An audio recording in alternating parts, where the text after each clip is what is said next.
Welcome back. So now we will talk about power management in SoC and whatever concepts we have discussed so far about the sources of power dissipation and uh, techniques that we deploy for controlling dynamic or switching power and leakage power control. And we also understood the concepts of DVFS, clock gating, power gating. Now we will see that how those are deployed in an SoC. We also understood so far that different power domain and clock domain in a SoC. Now this is a controller in a SoC which is called Power Management Unit (PMU) that exercises and executes these features of power management. And this happens at the SoC level as well as the block SoC different block lower block level or component level, right? It can be a processor related DVFS or power management. It can be a memory controller related power management. It can be a other subsystems in the SoC. At that level the power management features will be applied, and this power management unit, that is a controller, that is the master of handling all this activity. Okay. And that also takes into account the thermals, because as we already discussed the thermal effect on the power and performance. So this controller will also take care about the thermal effects and mitigating for the temperature rise. Yeah, okay, so nothing new in this slide at least. Okay, we have low power controller and that power controller, and that is our firmware runs on top of it, so as the controllers are, right?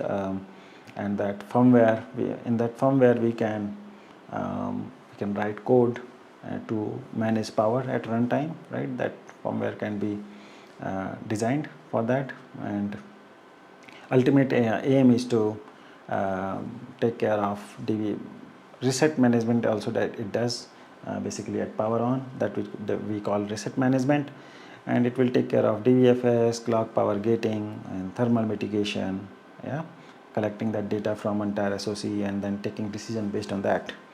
So different algorithms might be there, different way of implementing the feature will be there, but basically there will be a controller which will be exercising these features. Okay.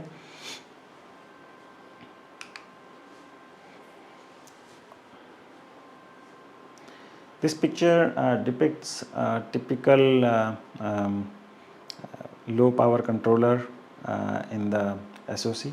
So in an SoC, as we were earlier also seeing some blocks where I mentioned that there will be some processors or controllers which will be there for internal management in the SoC, and here those are. So like usually there will be a controller which will be taking care of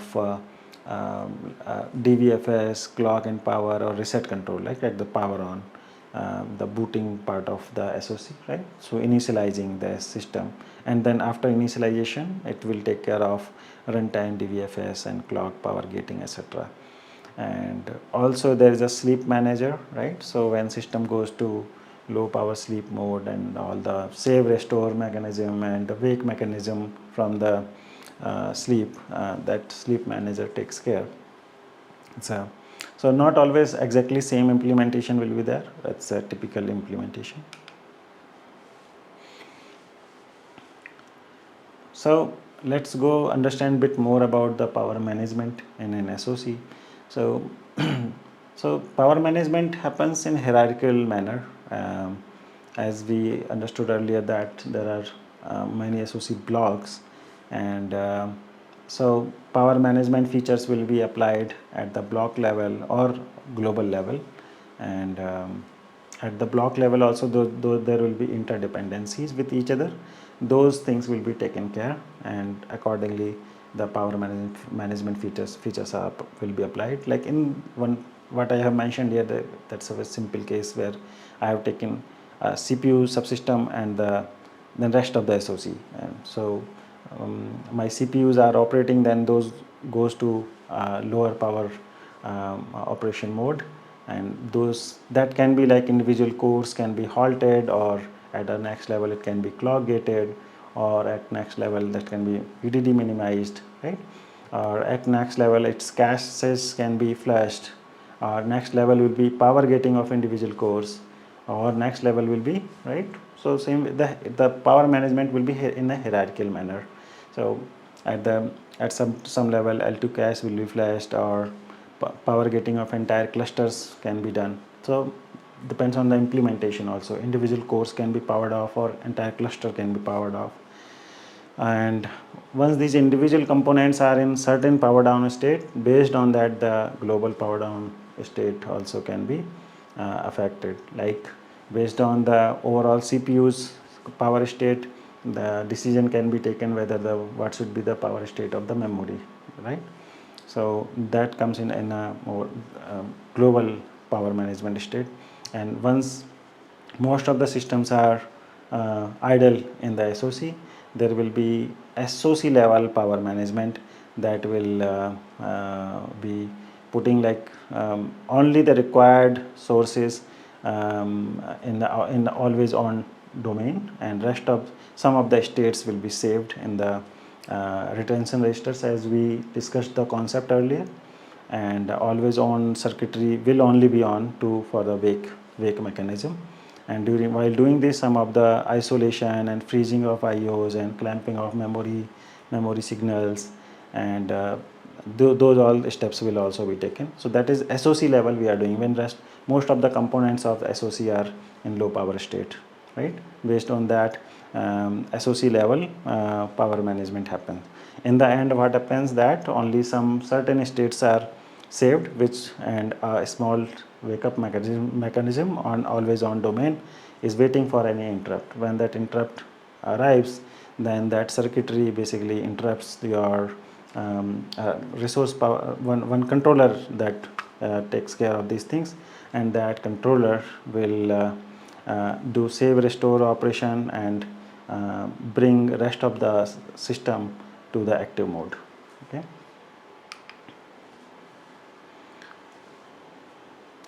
So I have brought one topic to discuss in relation to the power management, that is a typical server PC power management. Okay. So in in Intel CPUs, right, there is a CPU power management that is taken care by one particular controller that is called P unit, power control unit, and the firmware that runs on it is called P code. Okay, that is a proprietary. Okay, just for the sake of concept we will understand. So there is a controller and there is a firmware running on it that takes care of power management states. So it's a reset controller also, because it assists during the boot process, and during the runtime it implements the power and performance management and thermal management features. Okay, so this is a controller and a firmware that runs in the CPU level and SoC level. In the because SoC is runs with some of the other components which at platform level components. So there is a platform level firmware as well, which runs on another controller, and that talks to the power management unit and P code that is running here, right? And the platform level power and thermal management, this takes care. This BMC firmware takes care. Baseboard management controller.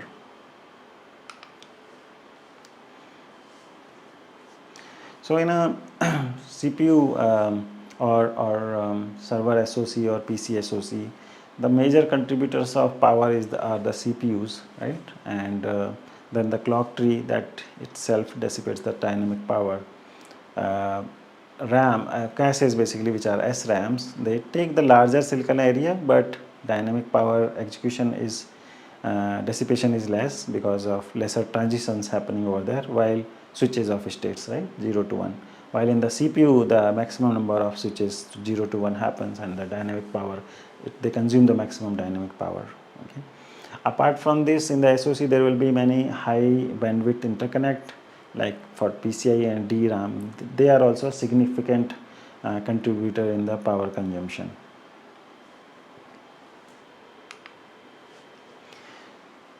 So now we will go through CPU power states. We will understand what are different CPU power states. So in the Intel system, it is defined as a C state, like means core power state, and the core power states denotes only for the core, and package C states the next one more state that defines it is a package which takes into account the other subsystem with the CPU, like caches, right, integrated PCI and memory controller. So that all inclusive becomes package C states. And then there are P states, which are performance states. So that is more like DVFS, we already discussed. And T states are for thermal throttling, right? So there is, as we understood earlier, there is thermal mitigation schemes. So that is taken care by T states. Defined by T state, what is the thermal conditions of the SoC, and based on that, duty cycle management will be happening. And so far this is C state for a core level. Package C is that core plus other subsystem, and then S state is like platform level sleep states, and this is so we will know more about these states in the upcoming slides. So core C states, so concepts are same, whatever we discussed so far, the same things are applied here. So like for C0 state is an active state where at least one thread is executing in this state. Okay, so the core is in C0 state. There are multiple cores, each core can be in different state, and accordingly the package C state will be defined. But here we are talking about one core, and C1 is a core clock gated. So C1 is a clock gated state. In this state, caches and TLBs, right, those are maintained. Okay? Caches you all know, right, and TLBs, translation leukocyte buffers for memory management, and the all coherent logic is active and available, and snooping of the core caches, and those all systems are active. So basically core clock is only gated. Okay. So there is one additional state which is enhanced C1. Some more VF control is there that we discussed as a concept earlier, that is applied here, and some of the voltage is lowered a little bit. It is not retention voltage, it is only a little bit lowering of the voltage based on the minimizing of the voltage for a given operation of frequency at that point of time. And there will be deeper power saving states like C3, and in C3 what happens that your caches are also flushed, caches and TLBs, so there is no data to retain, so the more power saving happens, and core clock is already gated, and then the retention voltage request happens for the so only the states are retained. Okay, so that is retention voltage. The CPU core state will be retained with the help of retention voltage. Caches are flushed already. Okay. Now C6 is deepest sleep state for core, and here the core power is gated, and in this case what will happen, the CPU state will be saved in the retention flops, as we discussed about a concept of balloon latches kind of retention flops, so where the state is saved, and longer wake up latency will be there, and at the wake up those states need to be restored, so it will take more time to wake up. So these are the CPU core states we quickly discussed. After core states, there comes the package C states. As we discussed that package C states will take into account the other components like PCIe or DDR. So we can see that the states are PC0, package C0, package C1, package C2. So it depends on the core C states, and if the core C states, at least any of the core is in C0 state, then the package will be in PC0. And like same way in PC1, if no core is in C0 state, at least one is in C1 state, so it comes to PC1. E is for extended, and the same thing, we have dropped slightly voltage, little bit more power saving than the previous state. Okay, and PC2 state is there where all cores are in C3 or C6, means lower than C3 or lower than C3, and PCIe remote socket is still active. Okay, so uncore must be still be active. So in Intel's architecture, everything other than core is called uncore, and that is still active, and to support the other traffic sources, but all cores should be either in C3 or lower, then the package goes into PC2 state. Okay, PC3 is there, cores are in C3, C6, and apart from that, other traffic sources are also idle, like PCIe, right? Those are also idle, and memory will be in deep memory self-refresh, or uncore is in retention, that is also possible. So this is further more deeper sleep state, PC3. Okay, and PC6 is a state in which all cores goes to C6, no core is in C3, and the L3 cache, that is system level cache we can say, and that also goes to retention. And PC7 is the one where last level of cache is also flushed. Okay, so at this point of time, no uncore or system is active, no cache, all the caches are flushed, and all the cores are in C6 state.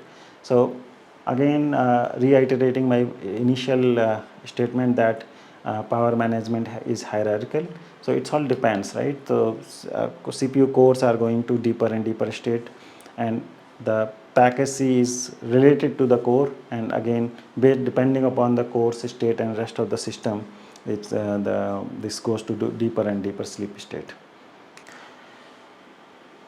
So P state is about managing the performance, and this is the DVFS, dynamic voltage and frequency scaling. We have discussed the concept, so the P state is about that only, and P states are managed as the ratio of the base clock frequency. So the concept is same, we are shifting the frequency, and accordingly we are shifting the voltage.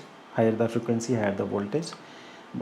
We manage it in a way, we say there is a base frequency and what is the next point, so that is in ratio of the base clock frequency, BCLK. Okay, so if the base clock is say 133 and we say ratio 20, so it results in certain frequency, right? So that's how the P states are managed.